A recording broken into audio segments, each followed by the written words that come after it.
What's going on, Salt Strong Nation? Today I want to talk to you guys about a topic I've seen asked a lot about in the Insider Club lately, and that is, should I go with a medium light or a medium rod? Now, I'm going to be using the TFO Professional S as an example. These are both great rods. One's a medium light. You can see the silver tape here at the bottom, and one is a medium, gold tape here at the bottom. So if you get confused about which one I'm talking about, just look here at the bottom and you'll know which one I'm discussing. So to talk about the medium first, this is usually going to be my go-to in most inshore fishing scenarios because it pairs well with a lot of the plastics that I like to throw. I usually am throwing somewhere from about an 1/8 ounce all the way up to a 1/4 ounce for most flats fishing scenarios, but you also want to factor in the weight of your plastic on top of the jig head that you're using. So while these rods are weighted for 1/4 to 3/4 of an ounce, most of the time I'm throwing something with a combined weight of about 3/16 to a 1/4. So usually when I'm throwing my paddle tails, my top waters, things like that, I really like to use my medium fast rod because it allows me to get that bait out there. It loads the bait up properly when I go to cast.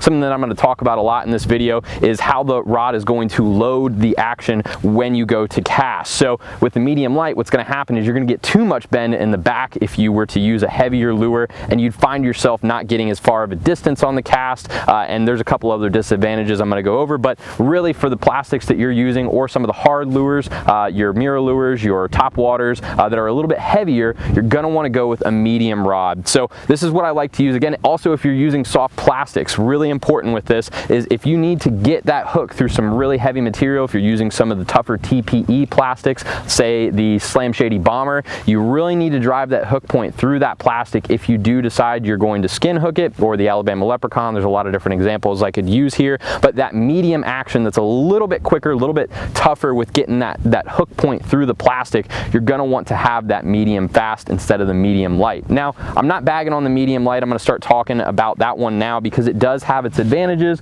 over the medium, but I don't tend to use this one as much as I do the medium. Really, this rod comes out when I'm throwing very, very, very light lures, because I need it to load properly. First off, as I talked about with the medium, when you're using heavier plastics, it's going to load the right way. It's going to be able to send that plastic or that hard lure out pretty much the right distance that it needs to compared to the weight and how that action kind of flexes back. So if you've got really light lures, you can't throw them on these larger medium rods because there's no back flex. It doesn't load the rod properly because those lures are very light. Now with the medium light, there's a little bit more of a action here, a little bit further down, so those lighter lures are able to load much better. You're going to get a much further casting distance if you're throwing something 1/16 ounce or maybe even some of the lighter 1/8 ounce plastics if you've got smaller shrimp. Some of my paddle tails that I put on an 1/8 ounce jig head don't pair very well with a medium light. I'd rather use them on the mediums, but what I'm going to go ahead and do is use a lot of my smaller lures. If I've got those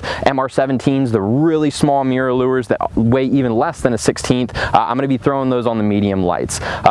All of my smaller lures I'm going to be throwing for the most part on the medium lights. Most times I also do prefer to use these when I'm doing a lot of jigging. It's a little bit easier on my wrist. This medium light's a little bit better action when I go to jig.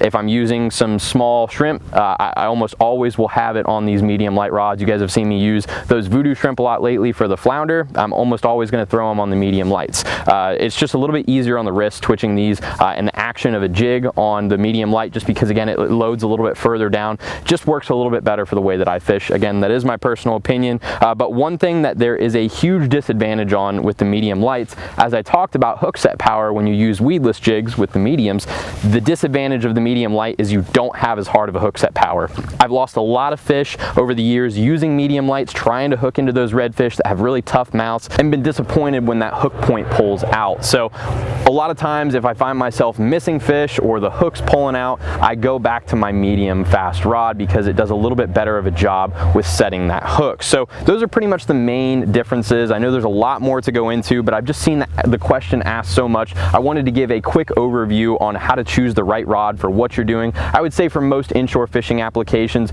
go with the medium. It's so tough to beat because it just covers the widest range of scenarios. And again, I do use the medium light, but it comes out probably a fraction of the time compared to the medium. So if I could choose one, would definitely go with the medium for most of the ways that I fish. If you guys watch the insider reports, this is mainly what I'm going to throw, but there are some situations that it does help to have that medium light. So I hope this tutorial was helpful for you guys. If you have any other questions, there's a lot to be covered with these two types of rods. Please ask them in the comment section below. I'd be more than happy to help you guys out. And if you want to see more awesome fishing tips, definitely join us at saltstrong.com. And if you're new to Salt Strong, just know that we're the #1 online fishing club in America, and we actually guarantee we're gonna help you find more fish, save money on tackle, and make friends fast, or it's free. So we're looking forward to seeing you in the Salt Strong Insider community, and thanks again for watching.